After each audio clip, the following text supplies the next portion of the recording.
Hi, everybody, and welcome to another edition of the Cosmic History Codes. This is episode number 8. My name is Davyd Farrell, and as always for these shows, I'm joined by my teacher and guide in Stellar Nations Pathway, Leslie Shankman. Hi, Leslie. How are you doing? Hi. Good, I think.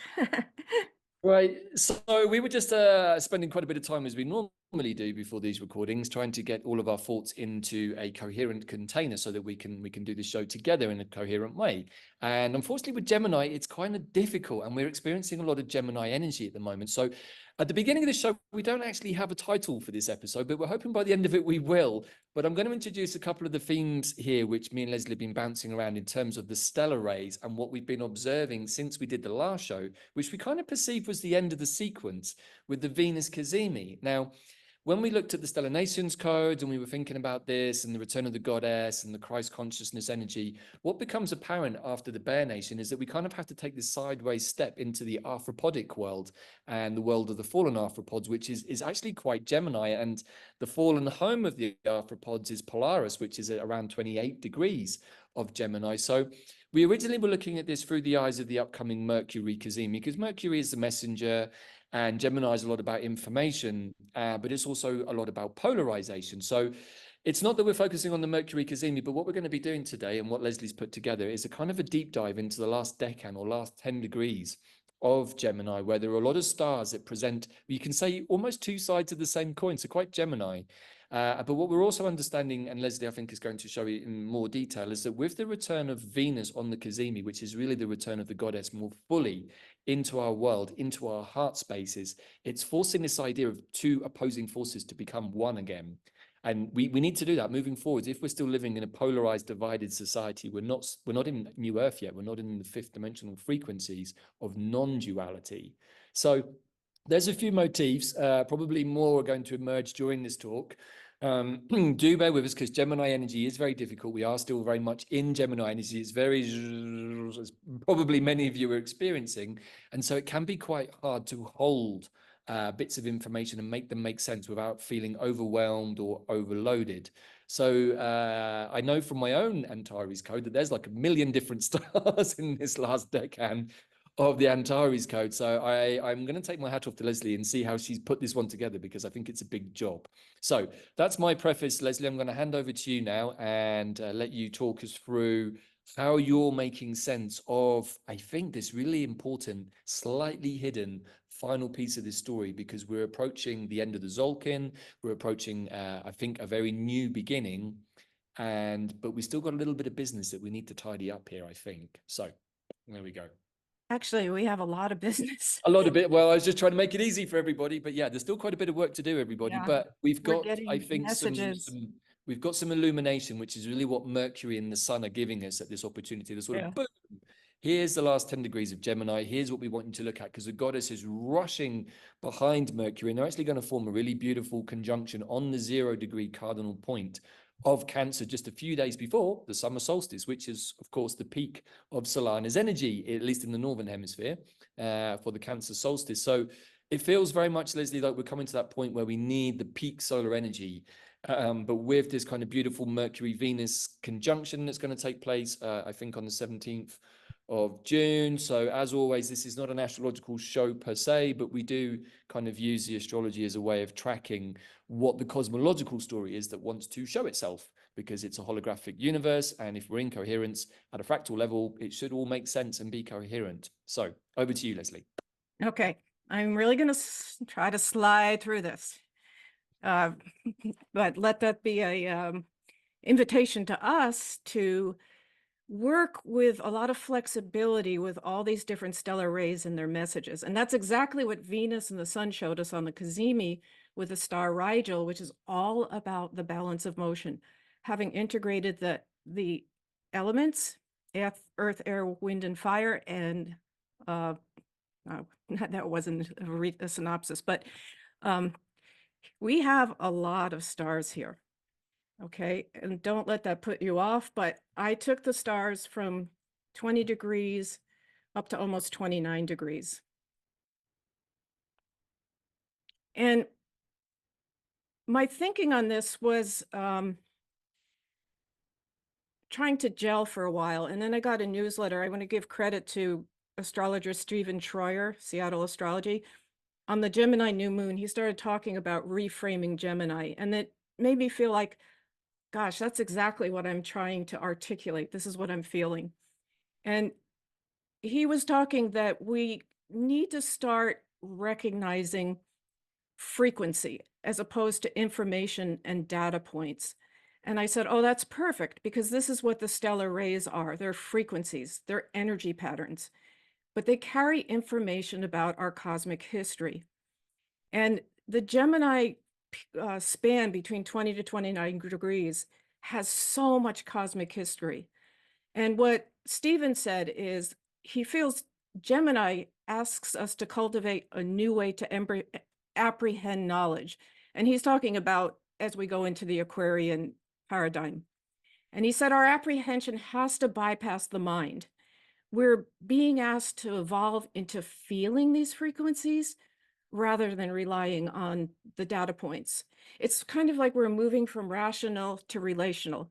We're moving from, the whole scientific worldview that we've held so dear into understanding that there's an invisible aspect to creation that is just as valuable, that has much to tell us. So when we look at these stars, we've got a great deal of increasing light. We know that's the topic of the hour. So much light is coming in. But these stars bring to us, from our cosmic history memories, the triumphs and the traumas. And these patterns, we have to realize, are stored in all the levels of our body, our physical, mental, emotional, and our light bodies. And we can have symptoms and reactions on all these levels. And I think most of us are. So what Stephen said, if we can pull this, if we can move into feeling frequency, we can move into using the heart, which made me think about the heart qualities that we learn in the stellar nations for the Bear Nation: forgiveness, love, compassion, trust. And it made me feel like, oh, if I pull these shadows, because I've been feeling it in a lot of physical agitation, but if I pull it up to my heart and try to just hold these qualities for situations, forgiveness, love, compassion, I can filter the density in some way. I can integrate the shadow. I can lift it. I'm just speaking about my personal experience. But he said also that we need to shift our awareness from the mind to the heart, and then doing so reshapes our understanding of spirit and of knowledge. And that's what the stellar messages really help us with. That's why when I said it early on in these shows, we're being asked to retune to stellar consciousness. Well, what does it mean? As we do the show, we'll get more understanding. I think we've been bringing it out through all the shows. But hello, everybody. David here again. Just a quick reminder. Wanted to share with you that if you're enjoying this material, please, of course, do hit the subscribe button here, and also do like the videos. It all helps in sharing this material. And myself and Leslie know from reading the comments that many of you are getting a lot of value from this material. We'd also just love to point you towards something that fits really well with this, which is the navigation guide to quantum consciousness, Galactic Atlas for New Earth, that myself and my partner Bella Alvaran have been laying out. It fits really, really beautifully with the Stellar Nations material. Also fits really well with the Quantum Compass material that we share every 13 days.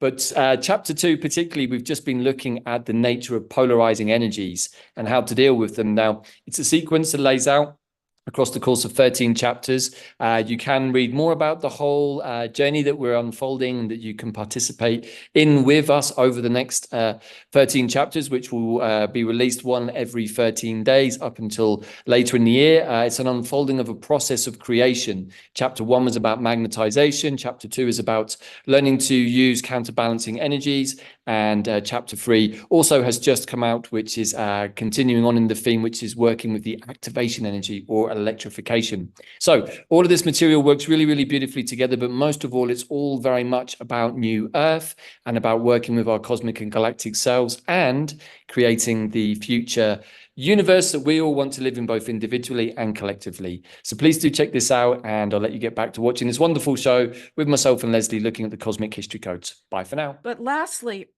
the other point he made is that we can realize that source energy is the fabric of spirit, and spirit runs through us. So that may all be words. Leslie, just a quick thought. I mean, I think this is really interesting that when we feel frequency, it's something that's true for us in our bodies, but memories and facts and data points are highly susceptible to manipulation. And if we go back into our memories, depending on what point we're at in our future, the memories look different and they can feel different. So I just wanted to flag that in because I think it's a big part of what we're looking at here is how reliable are these data points that we're working with? As Yeah, no, opposed that's an to, excellent point, because right? that's the whole key to this. The word that's the word of the hour for a few years now is sovereignty. Sovereignty is feeling into what is the truth beyond these uh, things that have been kind of put out there as constructs. We're trying to find our way back to that bigger truth. Well, even memories, if we think about that, and I know it's going to come up because we talked about it, are a very arthropodic, fallen arthropodic element of implants and all of these kinds of things. So even our memories are prone to not necessarily being exactly what we think they are. So if we can't rely on memories, we're going to have to rely on something else, which I believe is frequency. So Right. So and the reason that I really like this, the stellar rays and the understanding of the cosmic soul families, which we are basically, that's basically us. It's just a way to process and know those feelings and get confident in them. So there's an interesting thing that happens. We don't have necessarily anything that I could see coming through a planetary body at around 24 Sagittarius, um, opposite the Gemini. But that carries a big shadow of perhaps our deepest wound. So we'll look at that at the end. So what we want to do is look at these Gemini stars that bring all these varied memories in. And I want to suggest be open to the fact that these are energy patterns that are active in us. And we'll see them in our 3D world and our lives because they're kind of implanted in us, and we'll keep looping around in them until we kind of wake up from that. They're essentially a dream. We need to wake up from that, and that's what we're being called to do now. But we can't just stay in the wake up period like, oh, I figured this out. We have to integrate that and kind of grow up, because we're moving from that creation cycle we've talked about of really polarity, being both sides, exploring shadow and light, being the victim and victimizer. And now with that, we're moving to the creation cycle of co-creation and self-responsibility. But we can't do that if we don't fully wake up and then integrate the shadows. So what I want to say is we're going to look at all the frequencies of the stars, and some of them are very triumphant and some of them are very traumatic. But this will just give us a span, kind of hopefully wake up a little bit in our feeling the frequencies of these patterns and kind of spread them out so we can look at our third dimensional world and how we're involved in these loops that we get caught in and go, wait a minute, I don't want to do this. It's coming from a bigger place and I want to pull it up and move it out. So the first thing we've got is coming from the female serpent line, which are basically healers, and the knowledge of tantric energy, which is sexual, but it's also the energy of knowing union, of knowing oneness, is knowing that we're all part of creation. And this is a tough star at 2010, Gemini, Nihal. It's when the feminine was so desecrated. This is the story that Electra went through, that I was saying that Venus has triumphed in, or the feminine archetype has triumphed in, at least in the Pleiades, and now we're trying to triumph it on Earth. Everything was taken from the feminine. The last thing was her right to procreate, her ability to procreate. And even that was squeezed down on and was being controlled. So Nihal represents the revenge of a woman who's just made to deny everything. And on top of that, attempts are made to either seal or to direct her fertility. I want a son type of thing. So Nihal represents the feminine aspect that felt justified in stopping a pregnancy, either by abortion or using contraceptives. just as kind of a revenge response to the fact that there was an assumption that her fertility could be controlled. Uh, I mean, it can create present day problems for us if we're carrying this cosmic memory. You know, it may create fertility problems. It may create guilt if we have to have an abortion or something. So these things all come into our third dimensional daily life. Now we're going to look at um, stars Mintanka, Alunum, Almanac. These are the belt stars of Orion. Just to let you know, this list isn't that long because these also come through the wing lion and the male serpent. So we've just knocked off a bunch of stars when we looked at these. Okay. I want to first say that for the male serpent, the learning of the tree of life and the Kabbalah and all those different orbs of knowledge is most apprehendable on Sirius. And then there's like fractal lines of energy that go out and hit the belt stars, because the belt stars in the male serpent line, who are teachers of knowledge, are actually they have the lines of the tree of life running through them. On the Alnimum, it's the central column of the tree of life, and then Alnitek is the yin column, and the Mintakan's the yang column. But in the winged lion, what we have is the winged lion is our aspect that's learning to run a divine frequency so we can be leaders. And what these belt stars represent for both of these nations is they're like practical stopping stations. Great knowledge has been learned on Sirius for the male serpent. The winged lions have been learning things on different worlds, such as Vega. And now they're going to come into service, or these parts of ourself are going to come into service with these understandings and codes. But they actually stop off at the belt stars because they're like training schools for how do you take this esoteric knowledge and turn it into qualities that you can use in the denser frequencies to help people. So the Alnaman helps the leader learn how to establish spiritual rules that those he'll be influencing can live up to. The Alnatak is the leader who just goes into desperately disorganized, chaotic situations, failed economies or whatever, and can create order out of chaos. And Mintanka is the role of learning how to be a spiritual leader when you're in the denser realities. So we're really looking at the Shushumna, the Ida, and the Pingala, aren't we? It's another way of understanding how this actually That's a good way works to, for our yeah. body. Yeah. I mean, everything repeats. You're right. Every pattern really repeats and has some kind of echoing truth that comes out through whatever construct it's in. Maybe a different construct, but the pattern repeats. And that's really the bigger point of what we're trying to say here. Why are we looking at these stars? Because we're just trying to look at the patterns that are happening and repeating in our life. And we know now some of these patterns, well, wait, we're hopelessly lost in a loop, and we're being pushed by this extreme polarization to try to pop out of it. So the next stars I have are Betelgeuse, Bellatrix, and Omega Orionis. And Bellatrix and Betelgeuse are the shoulders of Orion, and they work as an energetic pair, really. Betelgeuse is very, very high star. The constellation in general is almost like a transfer point, the different stars, for source energy coming down and getting organized in certain ways and being sent out to the greater aspects of creation, the further aspects of creation.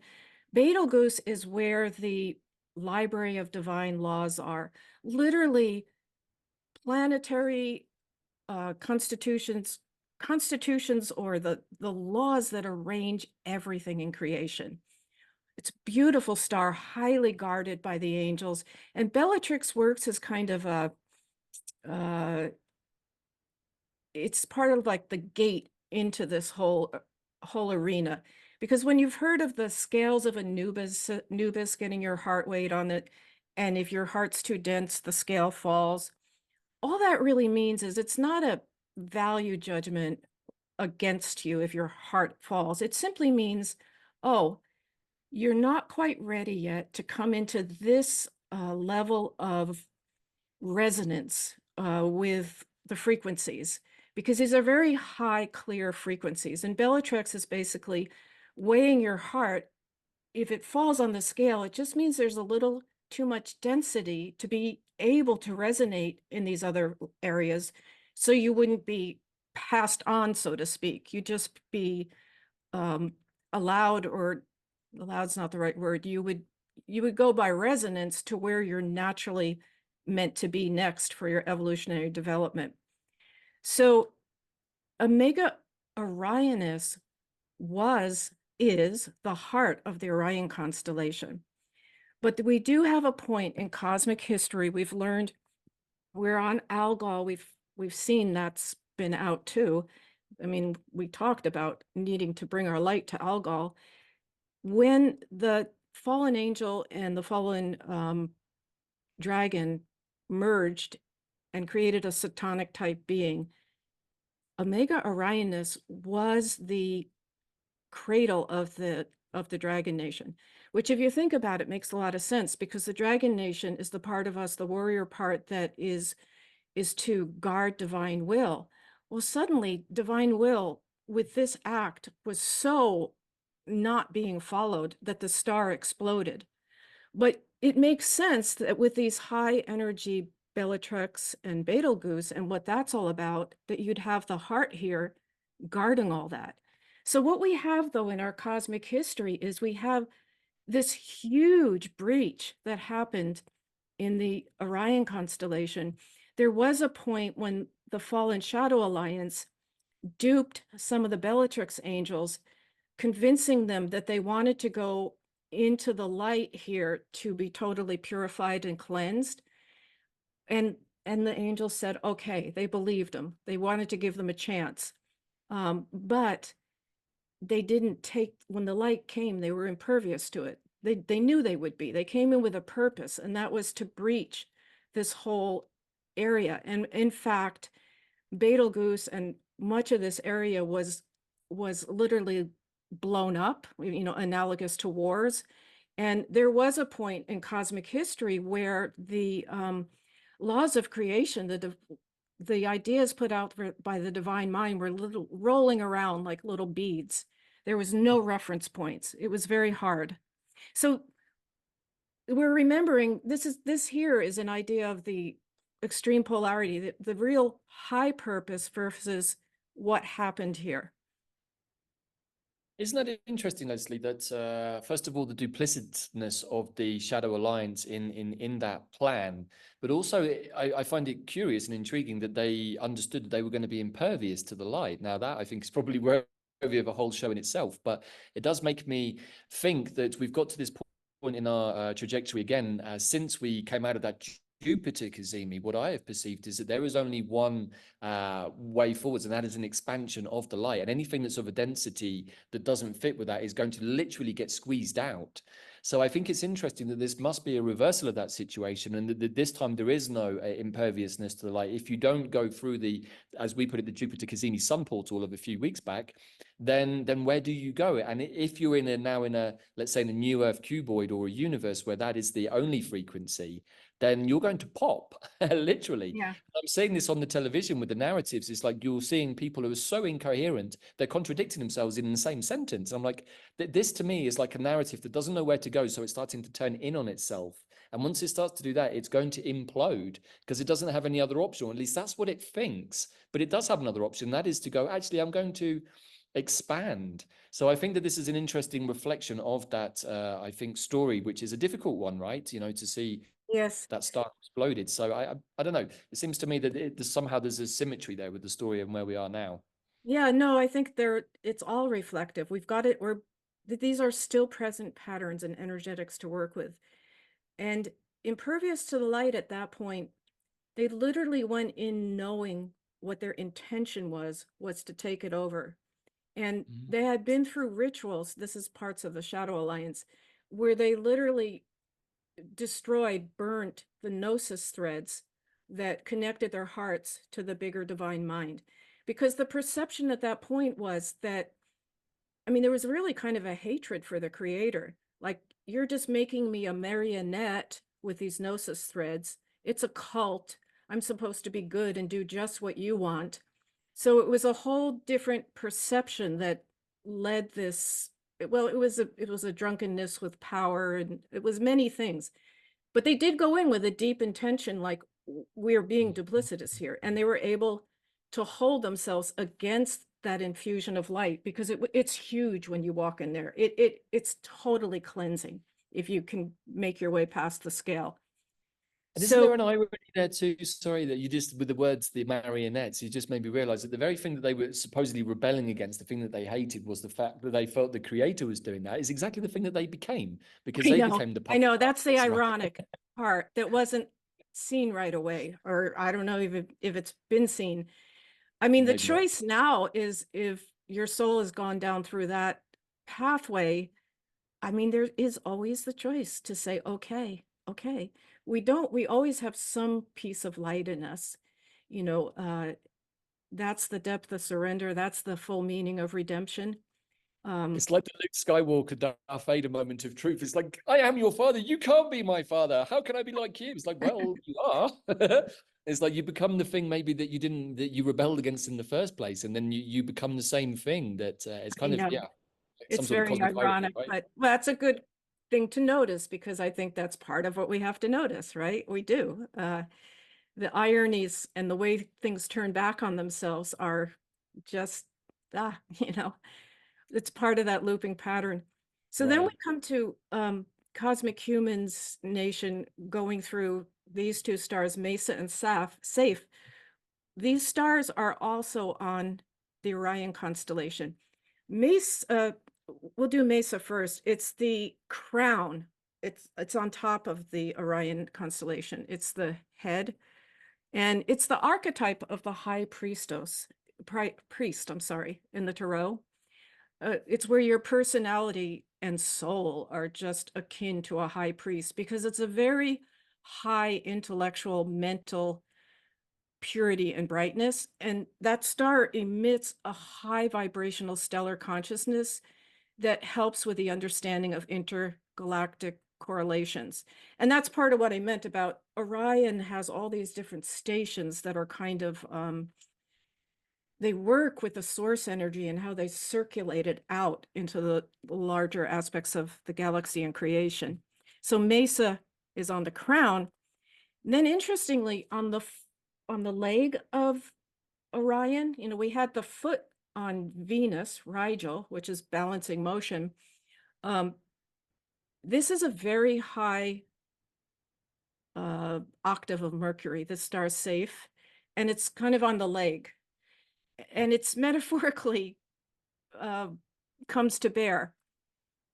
It radiates high intellect and vibrational consciousness out to the galaxy, as I said.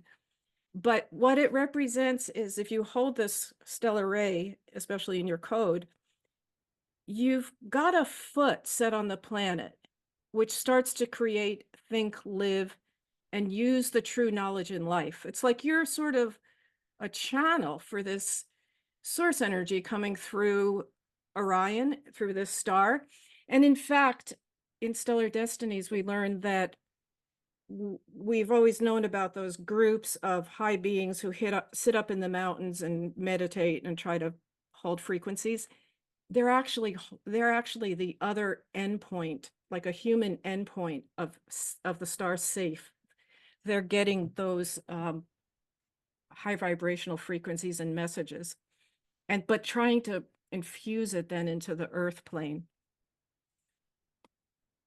Okay, now we come to the star Capella, which is in the Unicorn Nation, and it's also in the Dragon Nation. And Capella is an eighth dimensional star. It's the high spiritual council of the Agmantara nation. That's the Unicorn Nation. Tara means I am.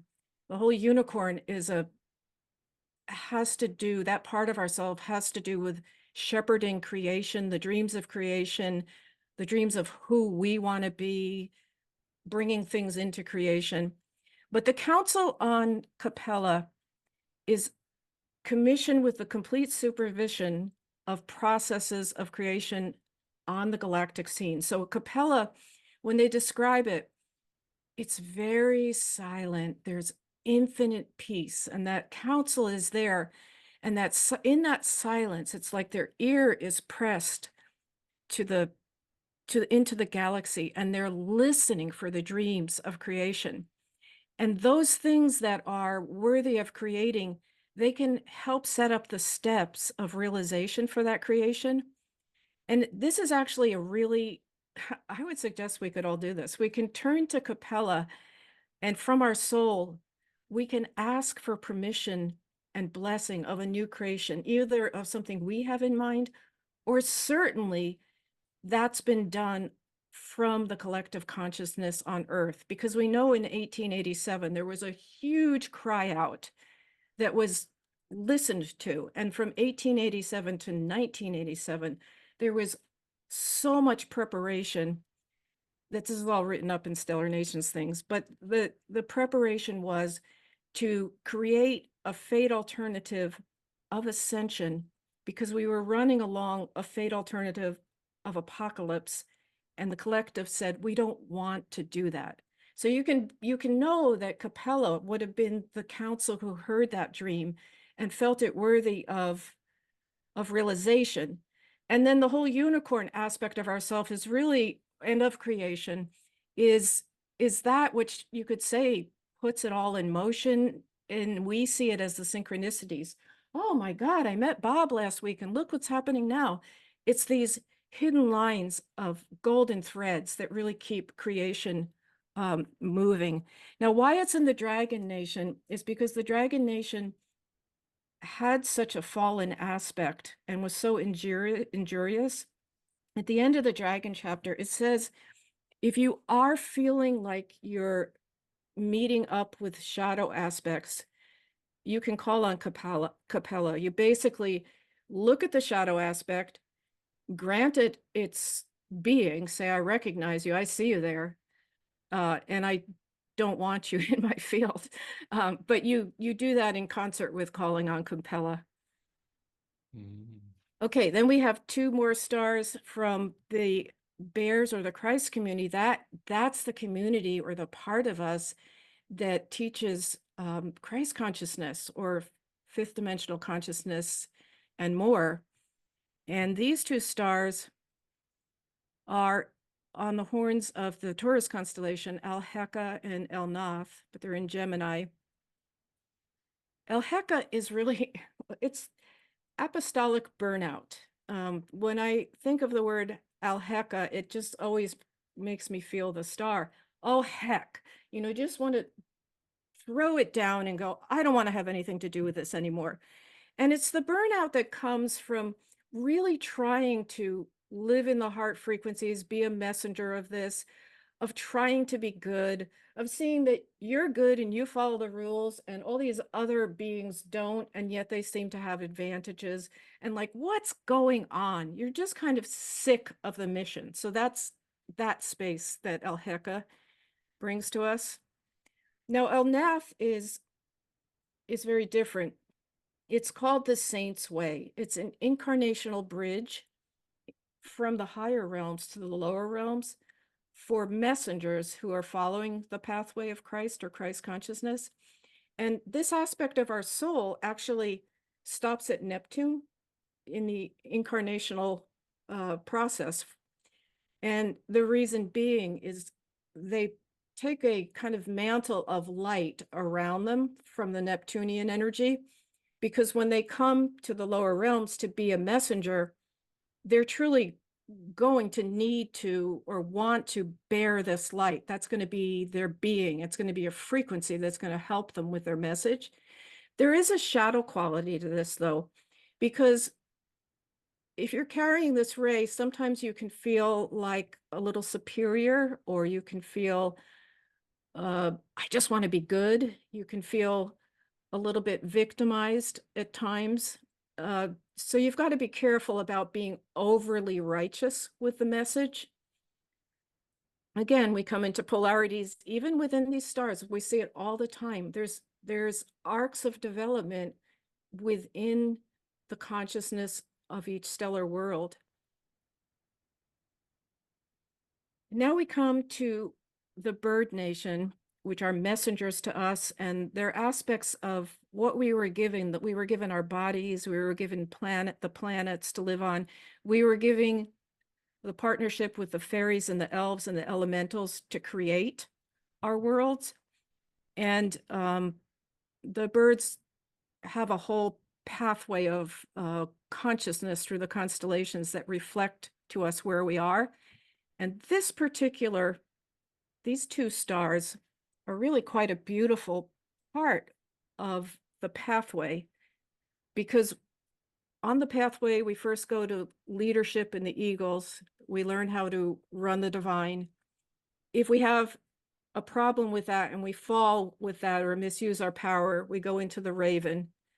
Then we go to the phoenix, which we've seen a couple times in the last show, which basically asks us to surrender all the mistakes we've made, burn it up, and start anew. I mean, this is how our consciousness is reflected to us by this flight of the birds through their constellations.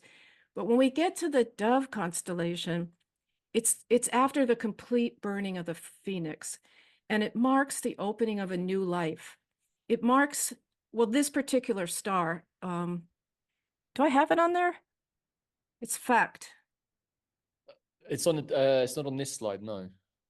Oh, wait a minute. Oh, I'm sorry. It's Wazn. We were covering it. WAZN. Yeah. It's 46 of Gemini. So that's the name of the star. And what it's telling. Yeah, I think maybe the number is wrong. It should be 2646, right? Not Oh, 6. I'm sorry. You're exactly right. Okay.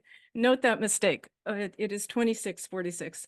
But what it's telling us here is that the experience of purification has been completed.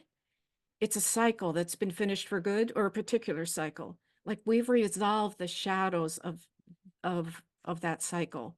And what it does is it points to the future and says, life is yours. You can do what you want with it. Now, it's also a star in the Dragon Nation, and what it represents is after the various galactic wars, when the bigger galactic forces came together to rebuild peace and establish order again, that always happened on the star. Oh, I'm sorry. That's the next. Wait, where am I? It's on the next The star. Gemini effect. Yeah, I'm sorry. All right, this is good. I'm being very human here. The star fact is the peacemaker, right? Yeah, that's the next one. I apologize.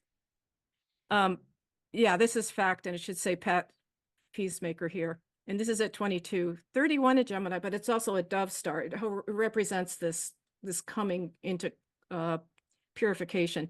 And it's actually an analogy of Gemini, because it's the dove as the celestial messenger. And what this is telling us is to listen inside, because our soul wants to send us a message. It's sending us a message about there's a new opportunity in our life to notice and to use. And then, yes, the idea of being able to bring things into a peaceful resolution is also an energetic frequency of fact. Okay, now we come to the I see that end. you've left the best ones until last, Leslie. I know. I think I mean, everything you've shared so far is, I think, incredibly profound. First of all, it is an incredibly packed aspect of the Antares code in general, this last decan or 10 degrees of Gemini, and we'll perhaps decode it a little bit more in a minute when you finish. But I think that we're coming to a really important part here too with these stars of the arthropods, because it somehow holds the balance of what needs to be resolved, so that some of these stars like Wazan can come into full effect, at least from where I'm sat. That's what it looks like. Yeah, let's remember we have those tools, right? This is our full toolbox, so to speak. So now the cosmic arthropods are a beautiful nation. The web goes through every created thing, as if a spider web, and that web carries information back to the creator, so the creator can respond to creation.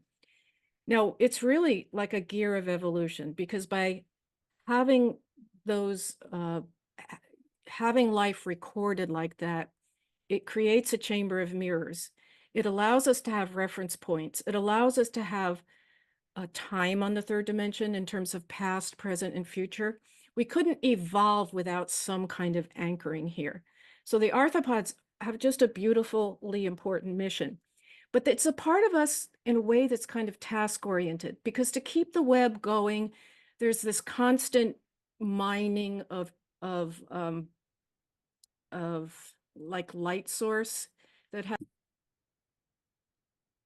So I just want to say that the arthropodic nation has a very fallen aspect, but it's a gorgeous and important nation. I mean, with all these nations, if there's a fallen aspect, it doesn't mean the whole nation fell, or this part of ourselves. So what happens is, when this information is streamed along the web, there are certain stars that are transfer stations that kind of package the information for creation, for the creative mind, the source. And literally, the arthropods were given a kind of technology to use for this packaging. The fallen arthropods have stolen a lot of that technology, and they don't really know how to use it, but they do take the idea of using technology. And we've got Polaris at 2855 Gemini. Now, this is our pole star. So it's a central star. And it was not always an arthropodic star. It was taken over by the arthropods. It was a Bear Nation star. It was, so this is the aspect of Christ consciousness. And it was somewhat of a teaching station for apostolic messengers, but mostly it was like a spa or a respite place, a confessional, where, it's a hard mission to keep upholding the Christ consciousness in the lower dimensions. And so you kind of came here, or your parts of your soul came here and said, wow, I just need a break. Oh, I'm looking back. I did that wrong. I could have responded differently. So all these vulnerabilities and confessions and maybe feelings of guilt are in the etheric field of Polaris. But now we have the arthropodic nation who's taken it over, who uses technology improperly, who has literally been part of infusing technology on Earth. Really, it's interesting because we came into the industrial age in the middle of the 1700s, and that seemed to be the blossoming of this arthropodic influence. Even then, astrologers were naming different stars after instruments like the telescope, and there was some fascination with industry, with becoming more rational. And we've only come further and further with that. So yes, this is where a lot of misuse comes out of, a lot of mind manipulation, a lot of turning back these vulnerabilities that we feel as humans into the human field, inciting doubts. Arthropods are masters of working through the astral. So we don't always see them. They're masters of metamorphosis because they're of an insect nature. They can appear quite beautiful and beguiling.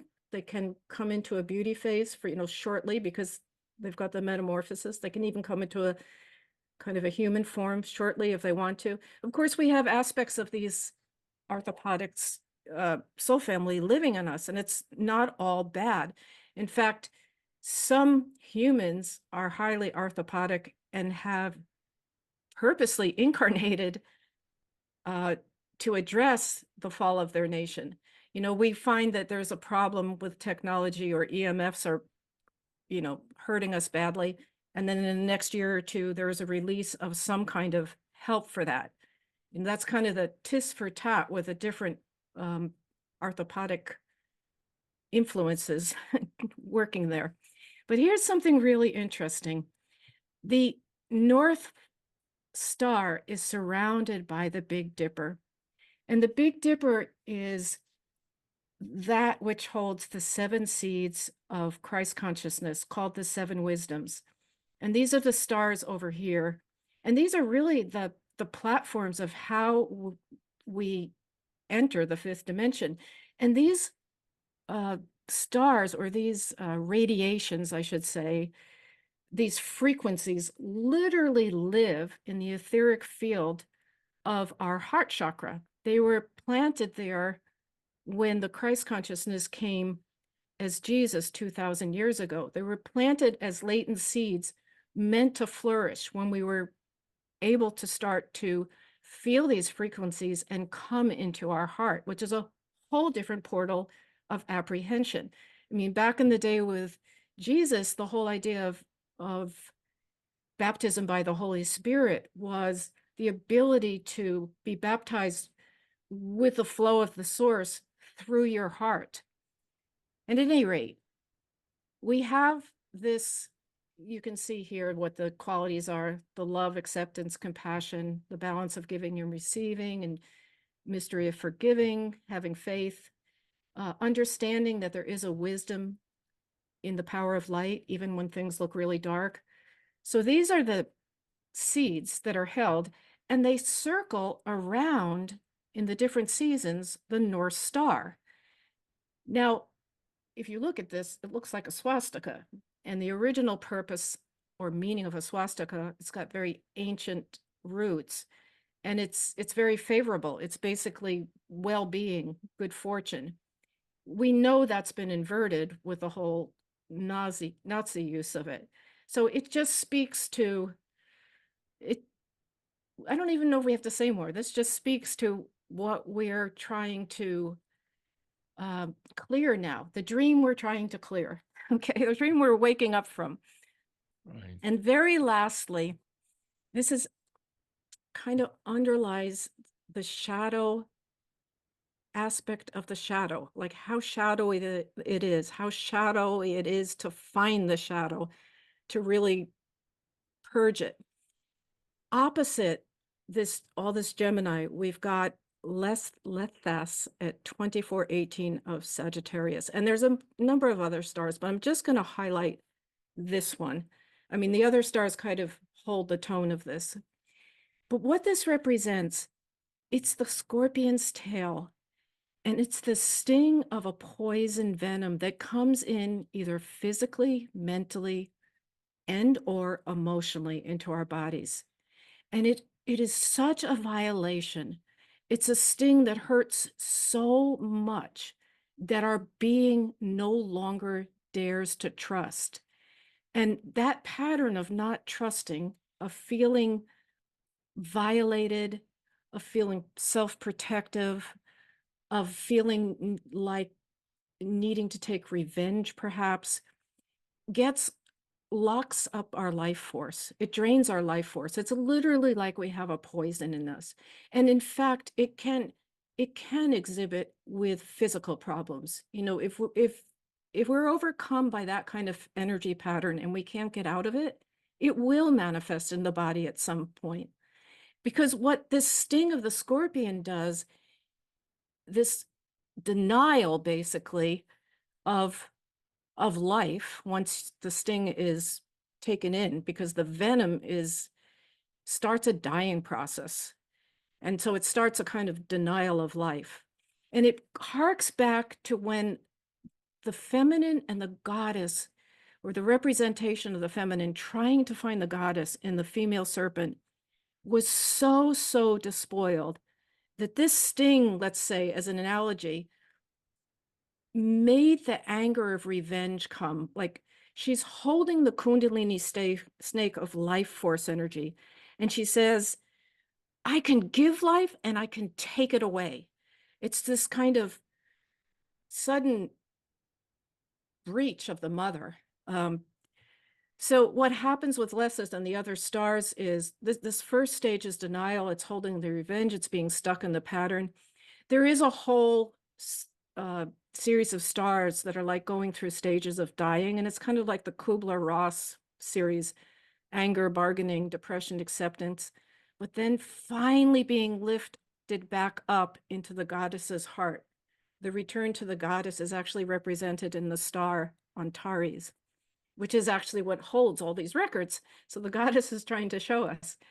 So this is my final conclusion with all these stars, I think, is that this is what the dream we need to wake up from, and what we need to integrate is what the goddess wants to tell us, what the female serpent nation is about, is that we are not separate from creation. That's the wound that we're all acting out of.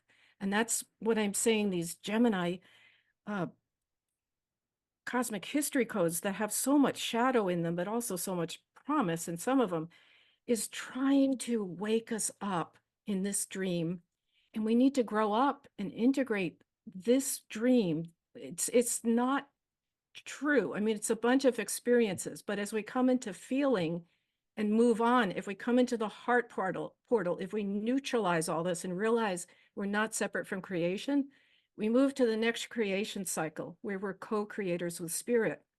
And then I'll come back to that phrase I read from the astrologer. We can realize that the source energy is the fabric of spirit, and that's what we are. And that's what we're asked to become channels of and agents of, particularly in this next creation cycle. So that's all I really have there. That's all. I mean, Leslie, thank you so much for sharing all of that and taking the time to put this, what I think is a very, very important presentation together. I think every single one of these shows that we've done is important because we're tracking a holographic story that's playing out. And anyone who's done any work with the Stellar Nations material, and even if you haven't, it's not essential because you can feel into the frequencies that are being discussed. And I think that's one of the reasons that me and you both love doing this, is that we can feel these things and we can see them manifesting in the world around us. And we're trying to decode this soup that we're in, however this is a simulation, even an arthropodic projection, as we can say perhaps, and trying to make sense of it. And what I find really, really fascinating is that in this sign of polarity, Gemini, in these last 10 degrees, which you said is very much linked to Uranus, I feel like we've been given this Uranus moment. It's like, boom, okay, here we go. We've got Mercury coming through here. Mercury's a messenger. We also have the sun who wants to illuminate and radiate the energy, but we've also got a real mixed bag of stuff to deal with. On the one hand, we've got all of these incredibly powerful creative energies that allow us to, to integrate. I loved what you shared about the two, the celestial messenger. I think it was An, in fact, and also the Bear Nation of like, hey, I'm done with this mission. It's been really, really long. Nobody's really getting it. I'm kind of over it now. I definitely can relate to that one on some level. But it's like, hey, when we've got some of these codes, and the Lazaf one is a very, very difficult start to deal with. So anyone who has that in their codes, it's a challenge, right? But it doesn't mean that we should shy away from it. And what I think is important at this moment in our present time space continuum, and we're having to learn new ways of describing our reality because it's changing and evolving around us so quickly, is that we need to be more like the eagles and the birds and step away from the manipulative energies, or how to say, the energies that can be manipulated in our emotional body, which is the fourth dimension, which is very, very much the domain of the fallen arthropods. And when we understand that we can be impregnated with ideas, with programs, even with memories, we start to understand that our perception of reality is a little bit subjective, maybe not exactly how it is or was, which then leads to a whole rabbit hole of questions about many things if you take that meditation down its logical route, which can be actually quite unsettling because then you're not really sure what is the truth, right? Which I think is the point of that meditational journey, because then you come to a place, well, what can I trust to be true? It's like I can trust my own frequencies and my feelings to be my barometer of my truth, right? My sense of sovereignty, not what somebody's given to me, not what somebody's projected into me or implanted into me. So I see that we've got the very deepest conundrum of where we are in this story, because we are watching the collapse of the Matrix, which I believe is really a projection from the fallen arthropods to control us through those forces that then breached what was a bear nation, Polaris. And so we've got this point in our world where everything that is being projected at us is actually a polarity, left or right, red or blue, male, female. It's got to be one or the other. And if you're on one side, then the other one is incorrect and it's not the truth, which is missing the whole point of all of this, which is to come to unity consciousness and to rise above that so that we're not polarized. So we've got these very, very challenging triggers like Lazaf, even to, if you have that, and it's not on this particular set of energies that we're looking at, but it's in opposition to it. So if you have any cusps or any of those ICMC or ascendant and descendant on any of these, you're probably going to have both sets, which can be quite challenging. But that's also in the challenge is the antidote or the solution to the Scorpion's poison, right? So I feel like, as with so much of the Antares Code, Leslie, we're given those difficult challenges, but we're often given the solution in the same space. And I find that so curious. Here in this like last 10 degrees of Gemini, we've got all of these amazing energies that speak of the world that many of us are stepping into and want to see, but we're also being reminded of the things that have held us back until now. And it's like, we can't just say, hey, I don't like that piece of the story, I'm just going to ignore it and hope it goes away, and I'm going to jump over here, because you're still carrying the unresolved codes. And I think that that's really, really important for us all to understand. We all probably have some level of unresolved coding, DNA, star, karma. And a lot of what you were talking about, I feel earlier, I made a note to mention it, was that we are transcending karma, right? That's the whole point of being down here in the 3D and 4D soup, is that we've been the perpetrator and we've been the victim. So it's no good saying, hey, I've always been the victim and everyone's always doing this to me. It's probably because you did it to somebody else in the first place, so that you get the experience and come to a place of like, hey, I'm not the perpetrator or the victim. I was just part of a storyline that I was kind of navigating at a certain point in my soul's journey, which somehow then gives you more, I would say, levity to assess the situation from a slightly different perspective and allow you to ascend out of it. So you've got these great teacher stars and creative stars to assist you in that process.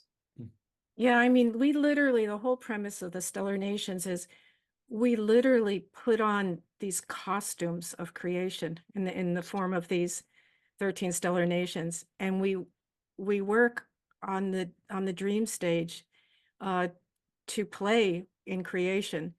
And this particular play is now coming to an end, or it can, this particular subject. And what we've learned from it is so rich. But when we talk about the initiations, like we did in the Venus Cazimi, there were 3 initiation stars. It's what is an initiation? It's about understanding that the old paradigm does not work anymore. The invisible always has attached to it the mystery of forgiving, the mystery of letting go, because we don't know what's on the other side. But to develop this relationship with us being agents of source or spirit running through us, we need to have the trust and the knowing that we're connected with it. And we have to drop the fear, which is rightfully there from this last creation cycle, the back and forth and the hurt. But I mean, we're asked to drop the biggest hurt here. It's this sting that makes us so vulnerable, so separate. We all have it, whether we're man or woman. And it's all these stories are metaphorically the patterns that are inside of us. And yeah, I forget what I was going to go with it. There's so much to digest from this particular episode, and I think that for any of our audience who've been following the trajectory that we've been following, there's been a narration of a story that we're witnessing unfold in our reality, and that we're trying to navigate our way through by understanding how it's affecting us, which is why we sort of use the fulcrum of the more traditional astrology to see what is it that's getting highlighted in our particular reality. So as we track these different these stories, we can say we're being guided, I think, Leslie, to understand how they are manifesting in us and how we can resolve them. Because if we're still in a place of polarity or of rejection of others, somehow we're also in a place of rejection of ourselves.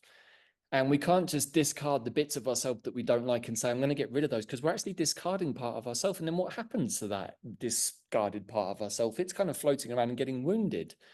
So it can be difficult sometimes. What I would like to invite all of our audience to think about is, like, if we understand that we're in this final collapsing moment of the old paradigm and we're all wanting something different, we can each take responsibility by understanding what is being shared through this material. And of course, you know, even if you don't have your Antares code with the degrees and minutes that Leslie's given us to these stars, you can actually just match it against your own astrology within 2.5 degrees for most of these stars, and you can understand how they might be affecting you. But probably you're going to feel what Leslie has shared as a transmission in your field anyway, and whether it resonates with you. So as we move forward with this kind of last section of Mercury and Venus in Gemini before we hit the Cancer solstice in just a couple of weeks' time, I would suggest we've been given this amazing opportunity to forgive any of the wounding that comes from places like Lazaf, even the arthropodic nature, what's been done to us, what we've been programmed with, and to say, hey, I'm not going to do the easy thing, which is get angry and become even more polarized and more wounded about it, because all that does is exacerbate the situation. And most likely that's probably going to give you some level of pain and hurt. We have a saying, you know, you do it to yourself and that's what really hurts. It's a famous Radiohead song. And it's true. It's like everything that happens to us, we're doing to ourselves because we are the reflection of the universe around us. And so it's like, do we want to continue to wound ourselves? Do we want to continue to be polarized and get into these kinds of like, you're right and I'm wrong and male and female? Because with the energy of the goddess returning, and this is what I love about Mother Spider, because Mother Spider for me is the ultimate manifestation of the goddess, right? Because she is the weaver of the webs of creation and of the web of life. And she is showing us that if we can integrate maybe even a natural repulsion against the insects, particularly spiders and scorpions and other things, whereas many people have that, it's also a rejection of the goddess, which is a part of the story of the goddess and the spider in the stellar nations. But if we can get used to that, and I had to do a very interesting journey with Mother Spider once to integrate her into me and be comfortable with the spider energy. She said, if you can do that, then I can work through you and with you and even ahead of you to start weaving the path and the fabric of the reality that you want, which is where we are right now on the shores of New Earth. As we've been tracking through these different shows, I feel like now Mother Spider is saying, hey, we can move forward if we just resolve all of this little bits and pieces in the background here and let go of the wounding, because we're so wrapped up in our wounding and our victimhood, we're not seeing the opportunity that's in front of us. And it's like, isn't that a shame, everybody? It's like we've all been, you know, we signed up to be here at this time, and now we're kind of not wanting to be a part of it almost. It's like, oh, I don't know about this. I kind of love all the things that the simulation has given me, my bank account, my status, my distractions, my gadgets, my devices, my persona on YouTube, whatever it might be.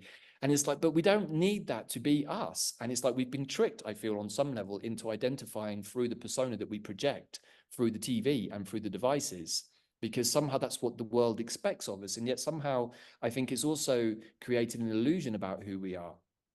So I think that perhaps a lot of this is about letting go of the illusions of self, the illusions of victimhood, the illusions of anger and pain and wounding, and saying, I'm not any of those things. But let's turn it to, it is about letting go.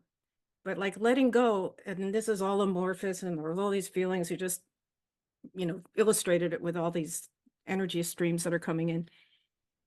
I think we have to look forward to the qualities. Just pick a quality, practice it. Like whatever's going on, if you pick the quality of acceptance and hold acceptance and kind of have this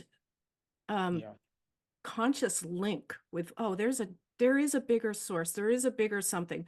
I'm going to put myself on the platform of acceptance, and this is a mess down here, but I'm going to watch and see what happens if I'll deal with a mess if I have to. I may be called in for this or that. It's not like you're not dealing with it. You are dealing with it, but you're maintaining your fifth dimensional platform. All those qualities are fifth dimensional platforms: acceptance, forgiveness. Pick the one you need to do on a given thing. If you're in a relational situation, let's try compassion for a day. It's very interesting. So I think what we need to do is be aware of this, because it's going to come up in like phantoms, come in the shadowy quality of it.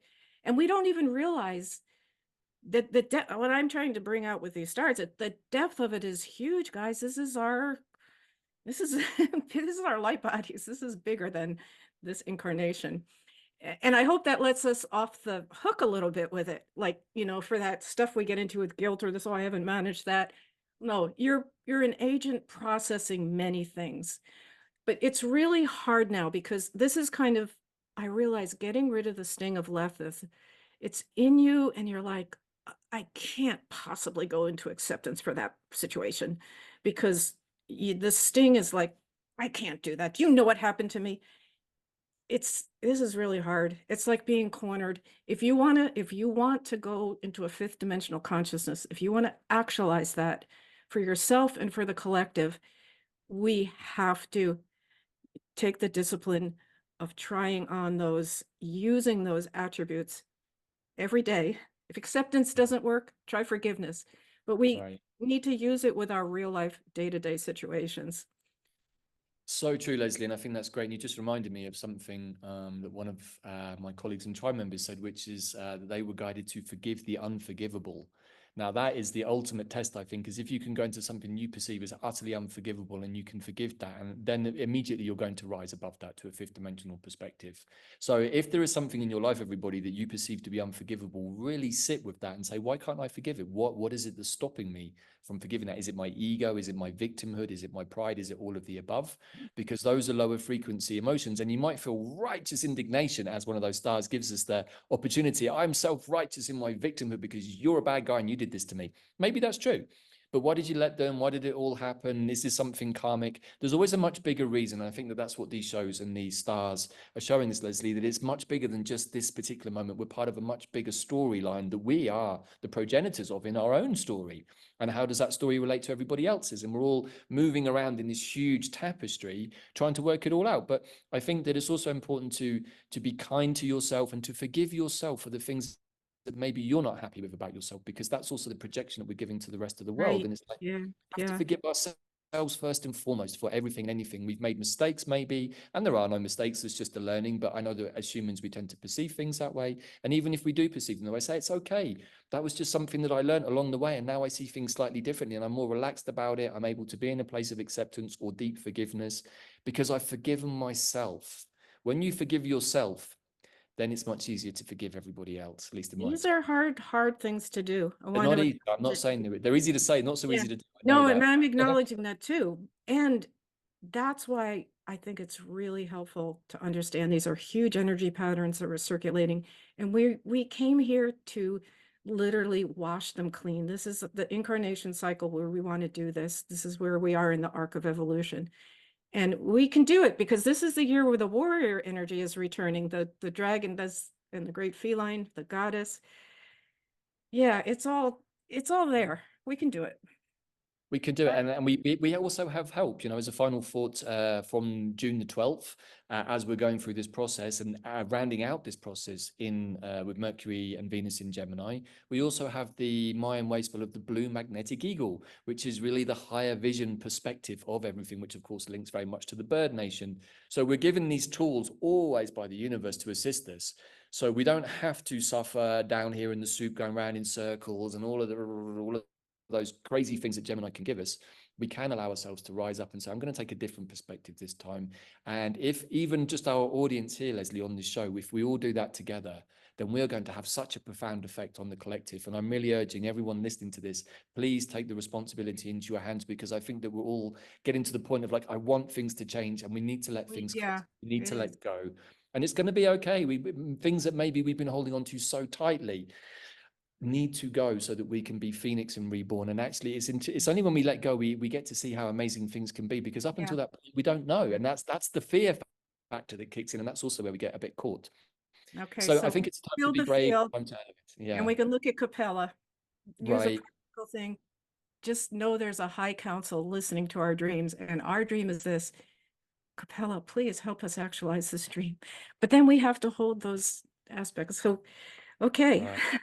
Thank you, So everybody, everybody, yeah, thank for you, Leslie. stopping in for a little Gemini Right.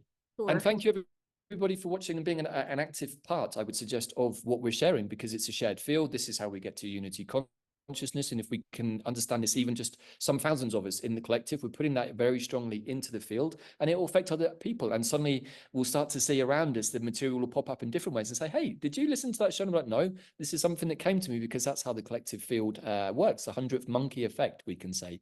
So every single action that one of us takes has a big effect. It's quantum. That's the point of the quantum field.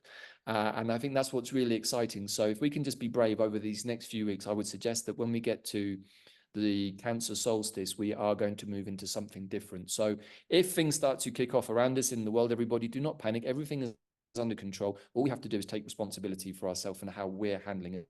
Do not worry too much about anything happening for anybody else in this moment. So thank you, Leslie. Thank you, everybody, for joining in. As always, please do check out the Stellar Nations Pathway on quantumplanet.world, where myself, Leslie, and my partner Bella went through a very, very profound series last year, laying out the pathway in detail. Also, you probably want to try and grab hold of your Antares Code or even some of the books. And Leslie, when does the new Stellar Destinies book come out? Is it Oh, already it's out in EPUB form. It's really great. So right? there. And they had trouble with their website died last year. Last week, their server went out of business, but it's all reestablished. So Brilliant. And of course, those links will be in the show notes as usual. So this is, I think, in this moment, as far as me and Leslie can see, the end of this particular cycle we've been tracking. But maybe the next show is going to be more about what's happening in New Earth, and we're going to get to read a whole different part of the Antares Code, because we've been following certain nations, I would suggest, Leslie, and there are quite a few that we haven't touched on so much that I feel are probably going to be a next part of the story. So we'll just, as always, tune in and see what wants to come through. And I would suggest that that's the way to live, everybody. Just keep tuning into what wants to come through for you and live from that place, and live in a place of excitement and gratitude for everything that happens. So thank you, Leslie. Thank you, everybody. And hopefully we'll see you all again for another edition of the Cosmic History Codes. Bye for now. bye-bye.